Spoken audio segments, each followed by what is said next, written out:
irmãos professores, alunos, cristãos, estudiosos das Sagradas Escrituras, que a graça e a paz de nosso Senhor e Salvador Jesus Cristo seja com todos vós. Bem, estamos com mais um vídeo para aprendermos sobre a fragilidade humana e a soberania divina com as lições do sofrimento da restauração de Jó. Portanto, estamos estudando o livro de Jó.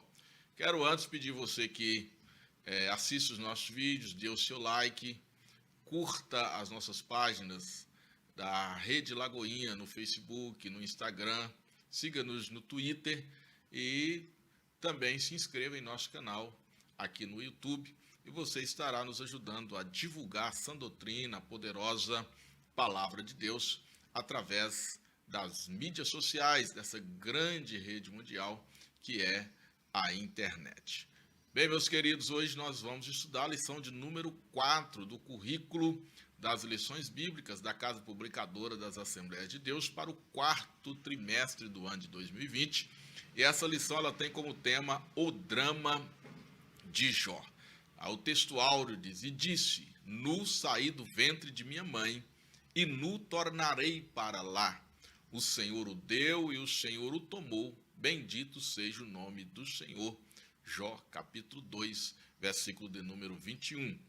A verdade prática diz: a despeito das grandes provações que se abatem em nossa vida, à luz do exemplo de Jó, devemos permanecer fiel ao Senhor. O objetivo dessa lição é ensinar que nossa fidelidade a Deus não deve estar condicionada às circunstâncias que envolvem a nossa matéria. Portanto, de forma introdutória, quero chamar a sua atenção para que você imagine o homem mais rico do Oriente Médio. Hoje, seria um poderoso sheik árabe, vida abastada, uma família que todos gostariam de fazer parte dela e ainda um modelo de temor, fidelidade e piedade diante do Deus eterno. De repente, este homem perde de uma só vez 7.000 ovelhas, 3.000 camelos, 500 juntas de bois, 500 jumentas, quase todos os seus empregados e seus 10 filhos. De forma inexplicável, repentina, drástica, ele sofre a investida dos sabeus para lhes roubar os bens e matar os seus funcionários. Um raio cai do céu e destrói as ovelhas e os moços que as apacentavam. Ainda repentinamente, 3 bandos de caldeus atacam sua propriedade, roubam-lhes os seus camelos e matam os outros servos à espada. Uma tempestade se forma repentinamente, o vento bate sobre a casa onde estavam reunidos, felizes, comendo e bebendo, seus 10 filhos, abala as estruturas da casa e esta cai sobre eles, ceifando-lhes a vida. Como se não bastasse, já tendo perdido tudo, uma enfermidade abate sobre o seu corpo e esse homem começa a ver sua carne se desprender dos seus ossos, o odor de suas feridas ser sentido ao longe e não lhes restar outro lugar a não ser um monte de cinza e o alívio produzido ao se coçar por um caco de telha. Os amigos que outrora se calavam diante da sua sabedoria, agora lhe acusam de ser um pseudo-religioso, um detentor de falsa piedade, um pecador revoltado e arrogante. Se fosse eu e você, como reagiríamos diante de tamanha tragédia? Nossa fidelidade a Deus sobreviveria a tamanha provação? Como Jó reagiu diante desse drama que os cineastas mais aclamados jamais seriam capazes de imaginar e dramatizar? É exatamente isso que veremos nessa lição, o que nos ensina o homem Jó, que é na Bíblia o maior exemplo de paciência, de perseverança, e é o modelo para os que querem se manter fiéis em meio às tribulações. Queridos, essa lição ela vem nos ensinar que a provação de Jó atingiu 3 áreas de sua vida. Portanto, sua fidelidade ela fora testada nos níveis mais extremos de provação. Como nós podemos deferir do texto bíblico em Jó, no capítulo 1, versículo 22, o escritor sagrado ele afirma: em tudo isto Jó não pecou, nem atribuiu a Deus falta alguma. Isso é maravilhoso. Nós sabemos que Jó foi testado nos mais altos níveis de provação que se tem conhecimento para o ser humano, em especial no Antigo Testamento. E Jó tem a afirmativa do escritor sagrado, inspirado por Deus, de que em tudo ele não pecou. Ele se manteve fiel ao Senhor. Bem, a primeira tragédia, a primeira provação que Jó sofre, ela é uma tragédia de natureza econômica, ou seja, ela afeta a esfera econômica da vida de Jó. E nós vamos ver primeiramente como Jó ele foi bem sucedido na esfera comercial. Jó capítulo 1, versículo 2 registra o seguinte: e era o seu gado 7.000 ovelhas e 3.000 camelos e 500 juntas de bois e 500 jumentas. Era também muitíssima gente ao seu serviço, de maneira que este homem era o maior do que todos os do Oriente. Imagine ser o homem mais rico do Oriente. Países como a Arábia Saudita, Bahrein, Catar, Chipre e outros dessa lista de países ricos, em especial pela produção de petróleo.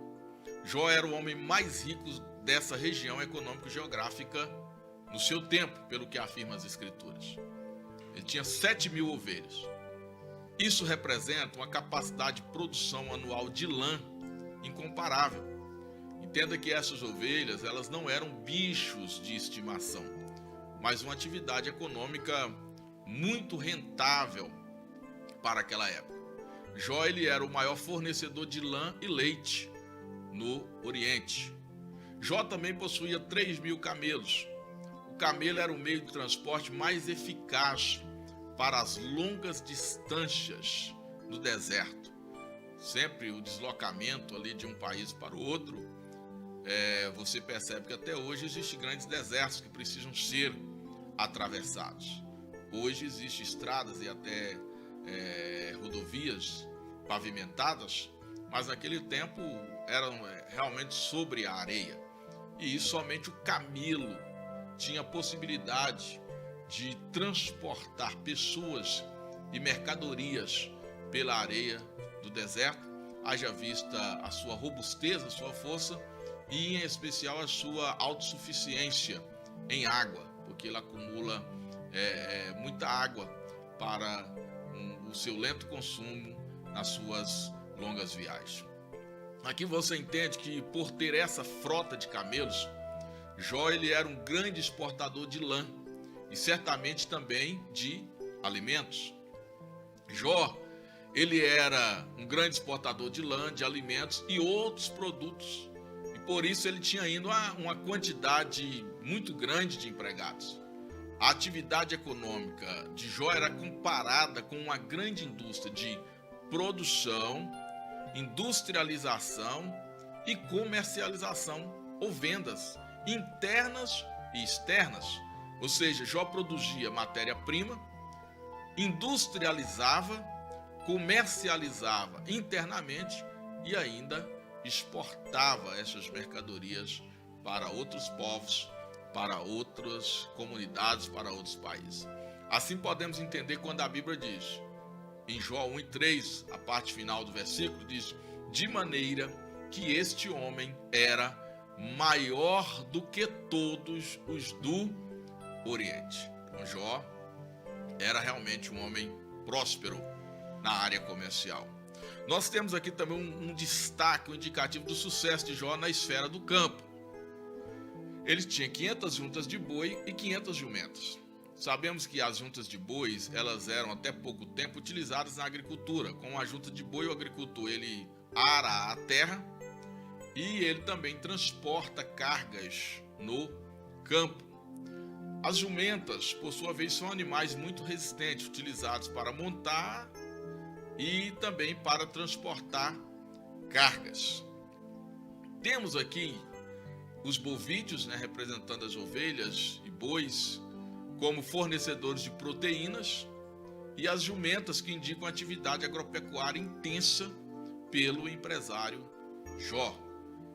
O pastor José Gonçalves, ele diz-nos que os estudiosos, eles destacam que a palavra hebraica abudar, ela é encontrada somente em Jó e Gênesis, sendo uma referência direta à lavoura e ao cultivo da terra. Esse fato indica que Jó, ele não era um nômade, como alguns críticos das escrituras sagradas querem nos fazer crer. Porque o cultivo da terra e a criação de gado, ela marca o fim da era nômade e o começo da atividade agropecuária, com a aquisição e a demarcação de propriedade. Nós vamos concluir então que Jó, ele era um grande empreendedor, no sentido moderno do termo, e conforme registra o livro, ele era também consultor em vários temas econômicos e sociais, pois vimos o próprio Jó afirmando que muitos vinham a ele tomar conselhos, e certamente tomavam conselhos sobre várias situações da vida social, inclusive o empreendimento e a vida econômica. Bem, como que Satanás ataca Jó na esfera comercial? Satanás atacou os bois e as jumentas, interrompendo de forma brusca as atividades agropecuárias de Jó.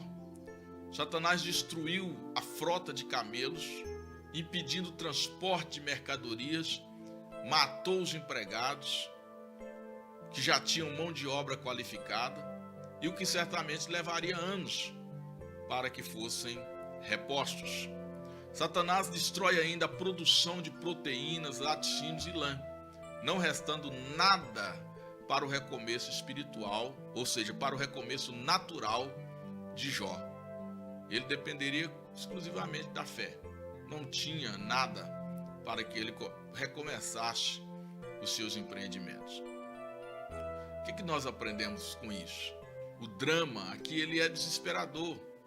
E o objetivo de Satanás é fazer Jó pecar contra Deus. Mas ao contrário disso, Jó exclama: o Senhor o deu, o Senhor o tomou, bendito seja o nome do Senhor. É o que está registrado em Jó capítulo 1, versículo de número 21. Jó perdeu todo o seu empreendimento por uma ação maligna, por uma permissão de Deus, onde sua fidelidade fora colocada à prova. No entanto, não devemos, meus queridos irmãos, fazer disso uma doutrina, espiritualizando a atividade econômica e responsabilizando Deus ou o diabo pelos insucessos na vida financeira ou nos empreendimentos. O sucesso ou fracasso na vida econômica das pessoas, algumas vezes, está relacionado à falta, ou seja, à aptidão e à capacidade para o negócio que se quer empreender. Nem toda tragédia na área econômica é o diabo. A maioria das vezes é o mau gerenciamento e algumas vezes as crises econômicas ou as crises de mercado que atingem o negócio de muitos. No entanto, é importante reafirmar que Jó, ele sofreu uma investida maligna contra os seus negócios, contra a sua prosperidade. E isso pode ocorrer nos dias de hoje, principalmente porque Satanás não deseja que homens íntegros, retos, tementes a Deus, prosperem e invistam no reino de Deus. Por isso, a nossa prosperidade precisa também estar espiritualmente protegida para que Satanás não lhe ataque e nos impeça de empreender, prosperar e principalmente de investir no reino de Deus. Segundo momento dessa lição, nós vamos ver que Jó, ele sofreu também uma tragédia de natureza familiar. primeiro os seus filhos. O texto bíblico diz: estando ainda este falando, veio outro e disse: estando teus filhos e tuas filhas comendo e bebendo vinho em casa de seu irmão primogênito, eis que um grande vento sobreveio da além do deserto e deu nos 4 cantos da casa, a qual caiu sobre os jovens e morreram, e só eu escapei para te trazer a nova. 7 rapazes e 3 moços. Sepultar um filho é extremamente doloroso. Agora imagine um funeral para 10 filhos. E não eram só 10 filhos, eram todos os filhos de Jó. Imagine o que é velar e sepultar todos os seus filhos simultaneamente. Para muitos de nós, somente essa prova ela era suficiente para murmurar, blasfemar e pecar contra Deus. Na nossa vida ministerial, nós já tivemos que aconselhar pessoas e orientá-las a não blasfemar por muito menos. Pessoas que sofrem perdas e que não conseguem controlar as suas emoções, não conseguem controlar o seu coração, a sua tristeza, e abrem a boca para blasfemar contra Deus por muito menos. Mas o que Jó fez? A palavra do Senhor diz: então Jó se levantou e rasgou o seu manto e rapou a sua cabeça e se lançou em terra e adorou e disse: nu saí do ventre de minha mãe e nu tornarei para lá. O Senhor o deu, o Senhor o tomou. Bendito seja o nome do Senhor. Jó capítulo 1, versículo 20 e 21. Ainda na tragédia familiar, Jó tem um momento de problema com a sua esposa, de dificuldade com a sua esposa. A esposa de Jó, no momento de desespero, ela exclama: ainda retens a tua sinceridade? Amaldiçoa a Deus e morre. E aí, o que podemos deferir disso? A mulher de Jó estaria sugerindo a ele blasfemar contra Deus? Ela teria se desviado, ela teria desistido de continuar fiel ao Senhor, inclusive incitando a Jó também a pecar contra Deus? A primeira corrente interpretativa das Escrituras vai dizer que sim. Segundo a esposa, Jó não deveria alimentar a fé de que aquilo iria passar e prolongar o seu sofrimento, mas que deveria negar a fé e aceitar a morte. Uma outra interpretação diz que a esposa de Jó não estaria sugerindo que ele blasfemasse contra Deus, mas que louvasse a Deus e morresse em paz.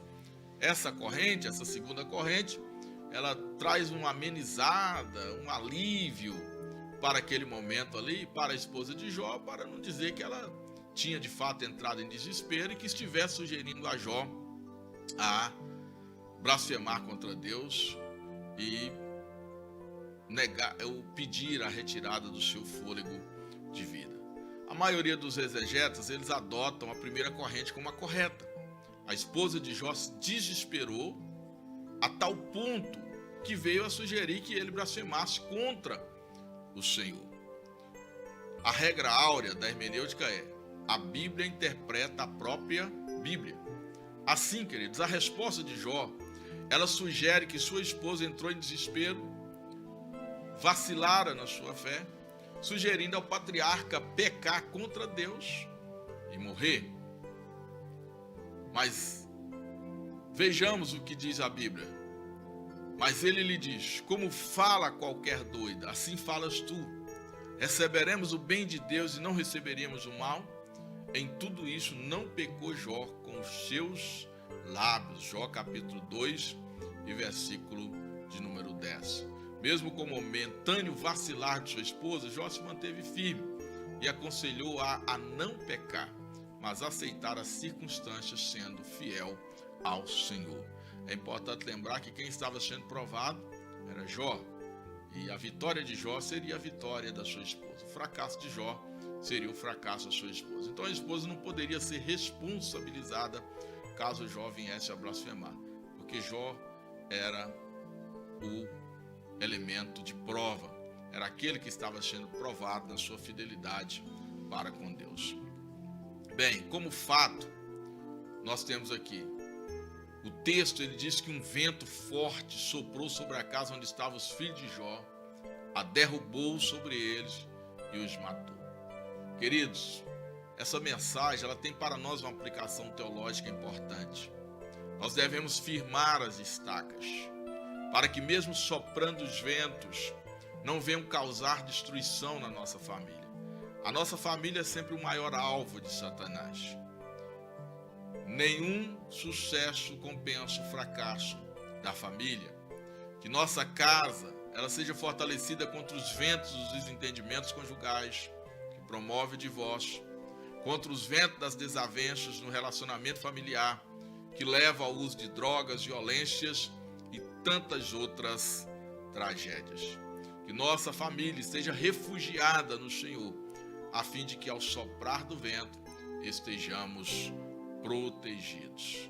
O Senhor é aquele que nos protege. Terceiro ponto, diz que Jó sofreu também uma tragédia de natureza física e psicológica. O diabo, ele toca na saúde de Jó. Nós vemos aqui um fato inédito ocorrendo no Antigo Testamento. Satanás, ao fracassar tentando Jó na esfera econômica e familiar, agora ele tem permissão de Deus para tocar na saúde do patriarca. O texto de Jó capítulo 2, versículos 6 e 7 diz: E disse o Senhor a Satanás: Eis que ele está na tua mão, poupa, porém, a sua vida. Então saiu Satanás da presença do Senhor e feriu a Jó de uma chaga maligna, desde a planta do pé até o alto da cabeça. Jó, ele foi terrivelmente atingido e desceu ao nível das cinzas. Era o nível mais baixo para aquela cultura. Ele estava aqui sendo atacado na sua saúde física. Nível mais baixo para a sua cultura, onde um infortunado, acometido de tamanha desgraça, se lançava e ali entre os cães e insetos esperava a morte chegar. Essa era a situação de Jó. Mas Jó também foi atacado na sua saúde mental. Normalmente as tragédias que se abatem sobre o corpo físico ou áreas diversas da nossa vida acabam por atingirem a nossa mente. A saúde psicológica, ela pode ser atingida em vários níveis. O pior é a depressão profunda ou em grau máximo, ou grave. Nós temos depressão leve, depressão média, depressão grave. E a depressão grave ela pode provocar a desistência da vida, levando o doente à prática do suicídio. Não há, meus queridos irmãos, no texto bíblico evidências de que Jó teria entrado num estado de depressão e buscado a morte. Mas é fato que a tensão na sua mente, ela for extrema. O capítulo 3, ele mostra indagações em forma de drama, onde Jó demonstra-se mentalmente cansado por causa do sofrimento. Jó, ele passou por uma pressão psicológica muito forte. Assim como Jesus também lá no Getsemane. Essa palavra grega que significa lugar de prensar, o prensa, lugar de prensar a azeitona, lugar de extrair o óleo ou o azeite da azeitona. A pressão ela fora tão forte sobre Jesus que ele sofreu uma hematidrose. Hematidrose é o nome científico dado ao fenômeno da dilatação de veias capilares próxima à região das glândulas sudoríparas, ou as glândulas que nos fazem suar, onde o sangue se mistura ao suor. E Jesus literalmente suou sangue. Seu suor se transformou em grandes gotas de sangue. Jó também sofre essa pressão psicológica tremenda, a ponto de se imaginar no dia, na formação dele no útero da mãe, de falar que um aborto talvez teria sido melhor, de lembrar do dia que ele nasceu. Veja que passa um filme na mente de Jó desde a sua geração no ventre da sua mãe. E ele vem expondo, verbalizando e dizendo que talvez se ele não tivesse nascido, teria sido melhor. Mas em nenhum momento Jó ele vai fazer uma proposta ou mencionar que gostaria de tirar a sua própria vida, mas você percebe no próprio drama de Jó que ele confia ao Senhor, ele diz, nem que se eu quisesse morrer eu não poderia, ou seja, ele está dizendo a soberania de Deus e ele não quer me matar, eu vou ter que continuar vivendo assim. E é exatamente por isso que a palavra considera que Jó não pecou, porque ele continua respeitando a soberania e a vontade de Deus. A pessoa que entra no estado de depressão, ela tira esse controle, digamos assim, da mão de Deus e ela própria se mata, se enforca, atira, toma veneno, faz alguma coisa. Isso é tirar a soberania de Deus para a nossa vida por causa de uma circunstância. Mas aquele que é perseverante, paciente, obediente, ele suporta a provação e continua deixando sua vida sob o controle de Deus. Lembrando que, infelizmente, por causa da depressão profunda ou grave, atacar profundamente a mente da pessoa, ela começa a sofrer, esse desejo de suicídio e a perder o controle da sua vida e acaba tirando a sua própria vida. No entanto, queridos, o que observamos então? Jó, ele manteve sua mente preservada, seu raciocínio foi conservado, e inclusive ele foi capaz de dialogar com seus amigos, levantando questionamentos coesos, questionamentos coerentes, argumentos ali quando falava com os seus amigos. Deus permitiu que Jó fosse provado, mas se manteve diante dele, observando, e o Espírito Santo lhe capacitando para suportar a provação. Então nós concluímos que Jó ele foi provado na esfera econômica, na esfera familiar, na esfera física e psicológica.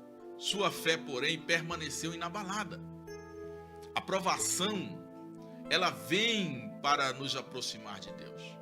A provação, ela vem para nos capacitar para algo maior. Ela vem para nos robustecer. Ela vem para nos dar capacidade espiritual, robustez psicológica, robustez física. E ela vem também para nos promover.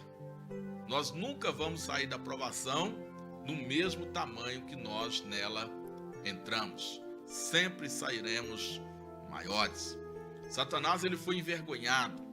Deus continuou dando testemunho de que Jó era íntegro, reto, temente a Deus e que se desviava do mal.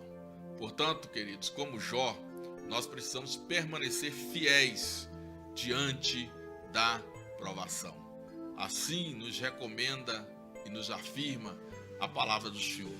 Não veio sobre vós tentação, senão humana, mas fiel é Deus, que vos não deixará tentar acima do que podeis.